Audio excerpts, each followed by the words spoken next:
Hey Jason, how you doing today? I'm good. Good. Yeah. So how have things been going since the last time we saw each other? I guess they've been going a bit better. I'm still getting really anxious about thinking about water and stuff, but I mean, that's what I'm here for, right? Yeah, yeah, and that's what you told me last time was that you're having a lot of anxiety and sometimes even some smaller panic attacks about just water and kind of what happened and so I really want to use today to try to maybe help you think about that some if you're okay with that. Yeah. Okay. I have to think about it anyways whenever I drive past water. Drive by the lake or creeks and stuff, so it's kind of... Gotcha. How often does that happen? It actually happens on the way to work and on the way back, so pretty much twice a day. Wow. Wow. Okay. So every day, a couple times a day at least. Okay. Yeah, there are like, there's one day this week that I was able to just say, kind of not skip work, but like work from home, I guess, and not have to deal with it. But Gotcha. Okay. So you picked a day this week that you kind of avoid having to be near water. yeah, Okay. All right. And that's okay. That's understandable. I mean, if you're having a lot of anxiety and issues, especially if you have to drive right by there every day, that's tough. So, um, so we'll get into that in just a second. Let me explain something to you really quick because I want to use a piece of paper here, a tool that we use sometimes to, that way I have something to give you when you leave today to kind of look back through okay, some things, okay? We're going to use a worksheet that it's called the ABC model or an ABC review. And what that stands for is A is what they call antecedent, which is all that is just what happened right before you thought about something or you might have processed something in your mind to understand what's going on. So okay, it would be any type of event, and then B stands for beliefs, and it actually is just what are you thinking when so an event happens, and what do you think about that event, and then that produces some type of behavioral situation. So we see a lot of kids. It's like, sometimes parent tells them no, and they disagree with that, so they think something, and then they throw a fit. So the fit would be the C. It would be the consequence or the behavior at the end of that process. okay, So as we're going today, I'm going to kind of jot some things down here about what you tell me about this is what's happening, and this is kind of what I've been thinking about it. And you've already told me a little bit that the end result is anxiety. It's really feeling anxious, and sometimes more than anxious to a point where you're panicked. So, but we'll explore that too. So, yeah. So not to interrupt the process there, let's get back to you. You have to drive by water every day. yeah. So tell me a little bit about that drive. I mean, just in general. Tell me a little bit about your drive to work. So, Well, I live kind of out of the city, so driving into work, it's pretty much like, I could go other ways, but it'd be like 20 minutes longer, half an hour longer, like, there's really only one good way to get to work. And Okay. so, on the way to work, I drive over a bridge pretty much, and I'm sure the water is not even that deep, but it's just, water on both sides of you, driving. I don't lose it, but by the time I get to work, I'm still really jittery. I'm having trouble taking deep breaths, and I can't really concentrate on anything, when I'm like that. So it's been harder to do stuff at work because of that. Okay. And aside from that, going to the lake is something that my family does, and kind of been a pastime every single summer. You know, we all go out and spend a bunch of time down there, so I know it's coming. It's just, I guess, I don't know, just thinking about going back to the lake. Okay. Is, I mean, I just feel like I can't do it if I can't even get to work without feeling this way. Okay. Okay. So what I just heard you say was, the best way to go to work every day is actually to drive near water like you've been doing, and have to commend you on that you're not taking the longer way or a different route, that you're trying to really challenge yourself, even if you haven't thought of it that way. I see that's probably what you're doing, is that you're trying to make yourself go to work, and really, even though it is tough because you have this anxiety that's happening, and then on top of that, you're thinking about the fact that you want to be able to go back to the lake. Yeah, So. I mean, well, it's like I know it's stupid. Like, I mean, I want to get to the point where I can do all the same stuff I used to without getting so freaked out. But I mean, there's no way of getting like avoiding water. You know, I mean, like, so I figure why not just. Well, I don't think it's stupid necessarily, but I am glad that you made the connection that there's really, in life, we're going to have to be around water at some point. It's very difficult to avoid that for the rest of our lives.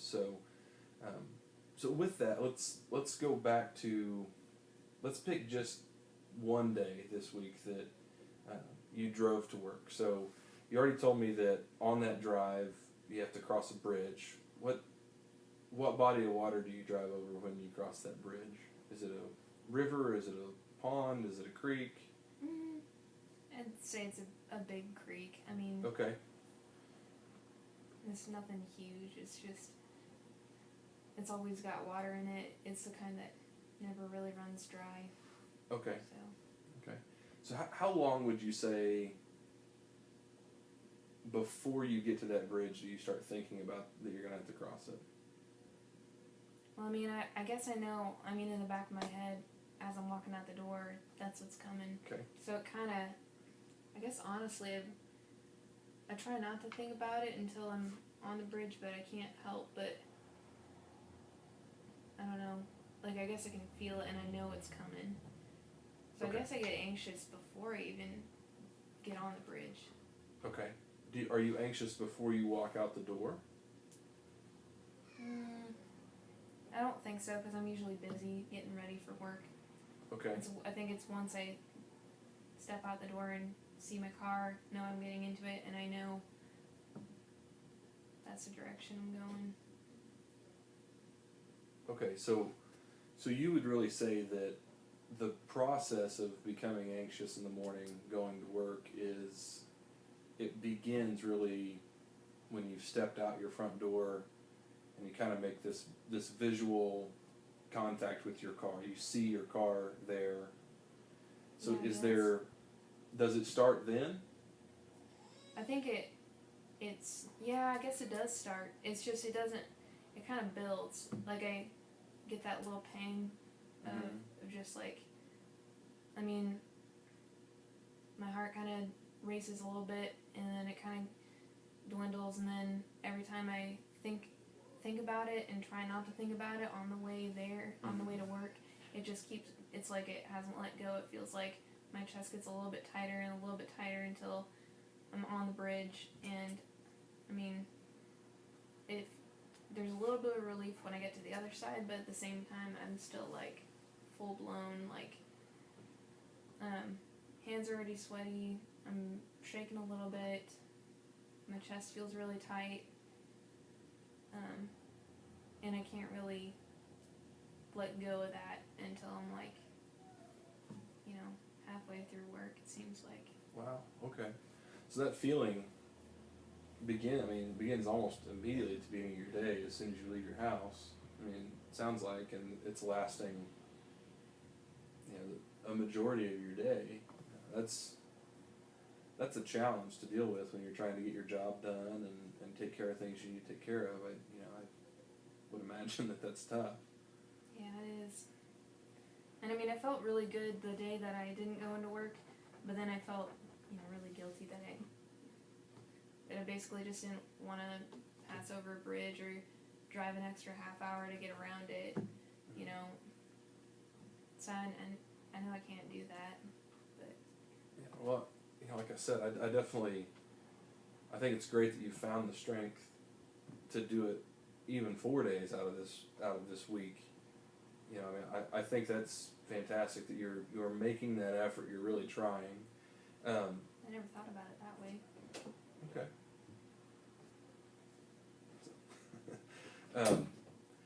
Yeah, it's really it's great that you've really made that effort, and I think that if you continue to make that effort, you'll grow. What I want to do today is I want to look at, and we've already kind of boiled it down to your stepping out the door and seeing your car kind of begins that process of it lasting from then until lunchtime or so, that you kind of have this anxiety and this feeling of, like you said, my hands get sweaty by the time I get to the bridge and my heart starts racing, and that's really what you told me last time you're kind of wanting to be able to control or even eliminate out of your life, is that feeling. So what are you, when you see your car, what do you think? Like in general, or in Like, the morning? Like right immediately in the morning. So like when you step out the door in your routine, when you see your car, what goes through your head? I think my first thought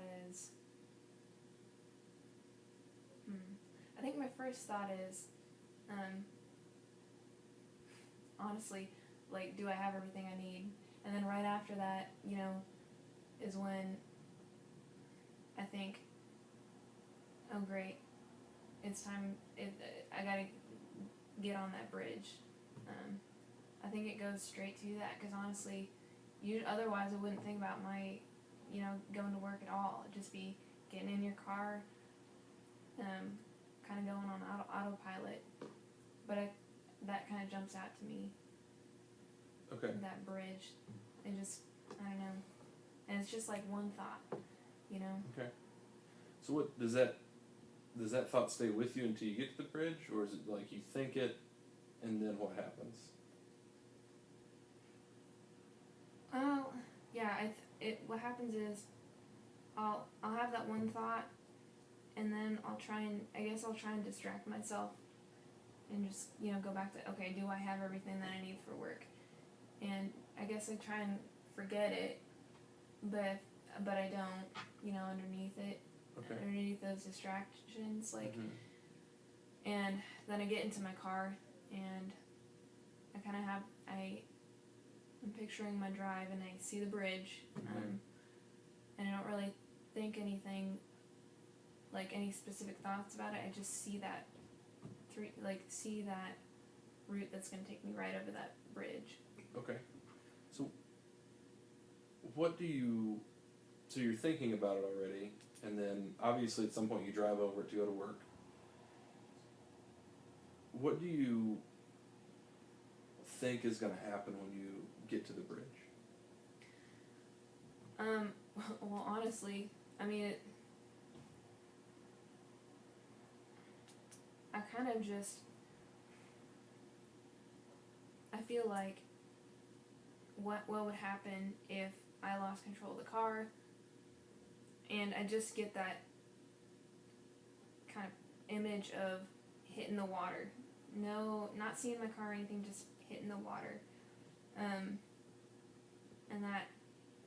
that really freaks me out. And then it kind of builds on itself too, where I'm thinking, what if I get so panicked that I do lose control of the car, that I do go over the bridge, or, somebody else is on the bridge with me, and, I mean, so it kind of, I don't know, I guess it's almost taken a life of its own. It doesn't really take me right back to the dive and the incident, but it definitely makes me afraid that I feel like that dive is controlling, you know, this whole new set of fear that I'm gonna lose control over a bridge, hurt myself, or even hurt another person.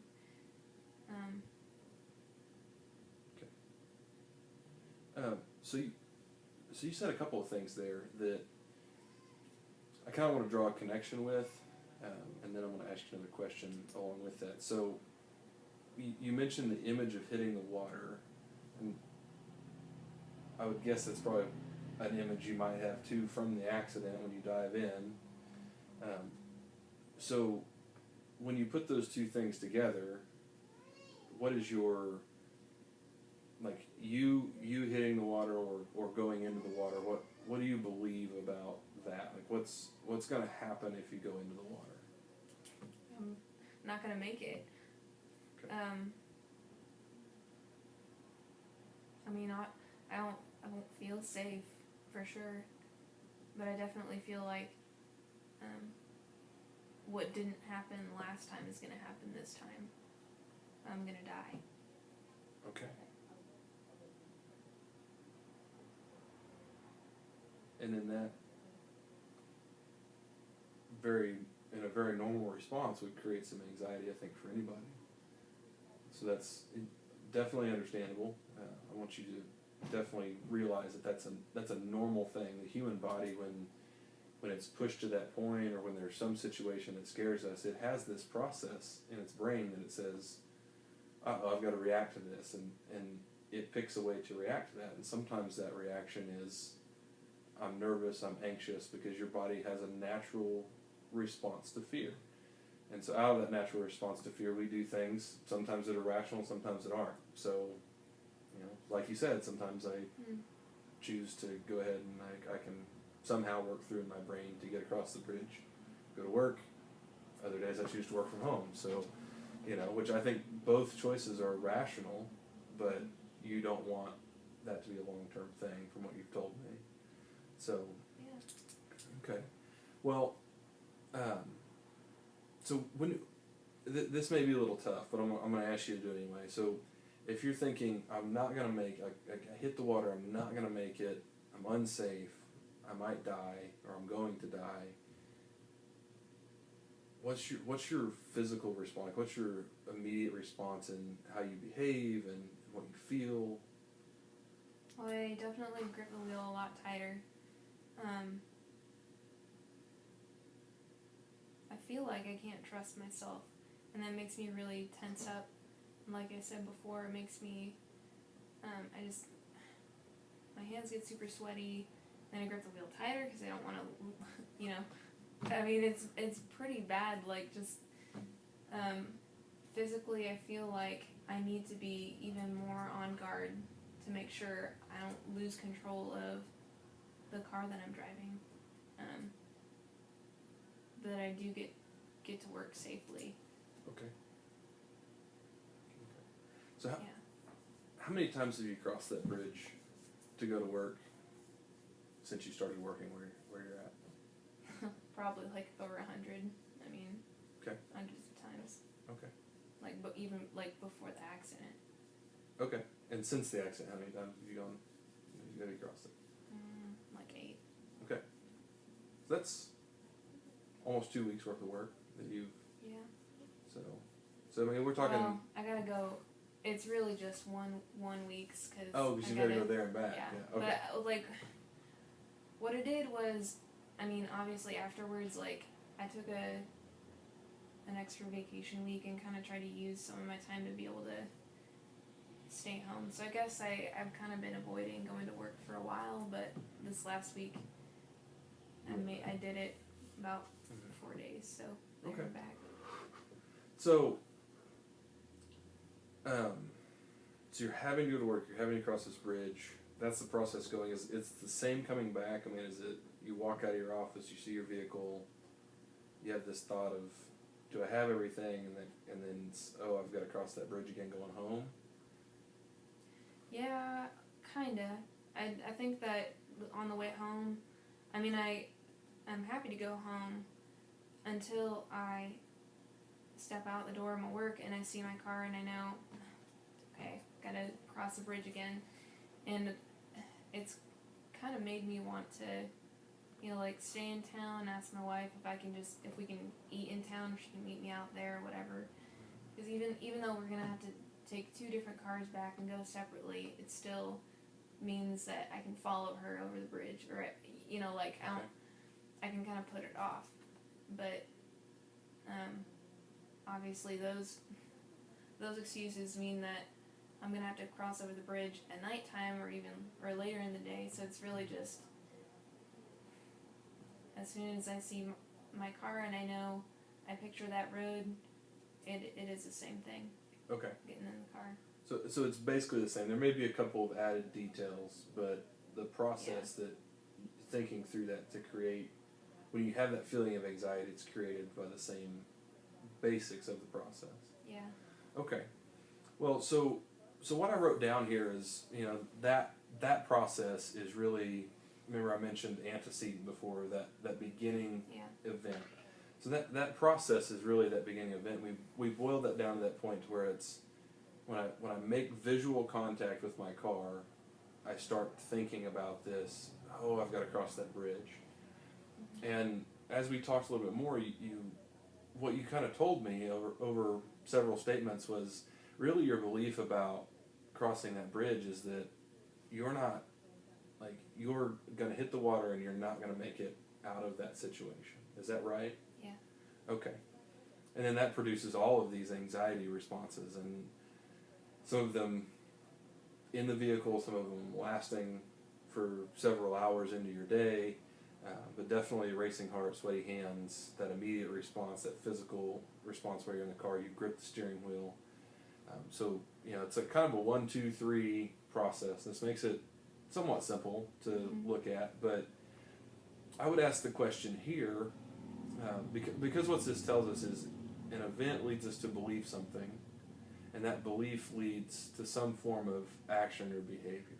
Okay. So really what I want to try to address is, can we adjust this belief to where maybe even just about the bridge, or about that one time or 2 times in your day, what if what went through your head wasn't that I'm going to die when you got to the bridge? How would that change that situation for you? Well, make the situation a lot easier, because I guess I wouldn't feel so crazy getting to work, going home.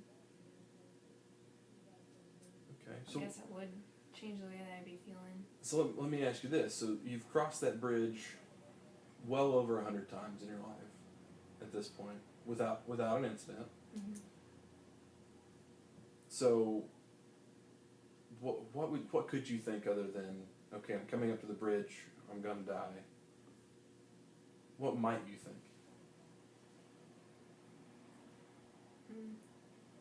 Well, I guess realistically is, instead of thinking I'm gonna die, I could just think I'm gonna make it.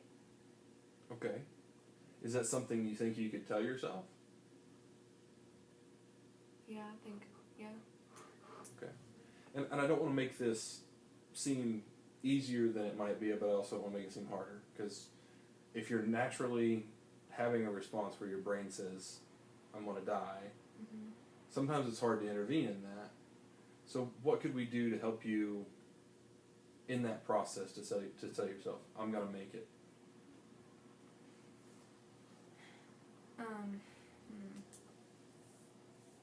Like thoughts I could have, or Thoughts or actions. I mean, what do you feel like needs to happen for you to be able to say, I'm going to make it?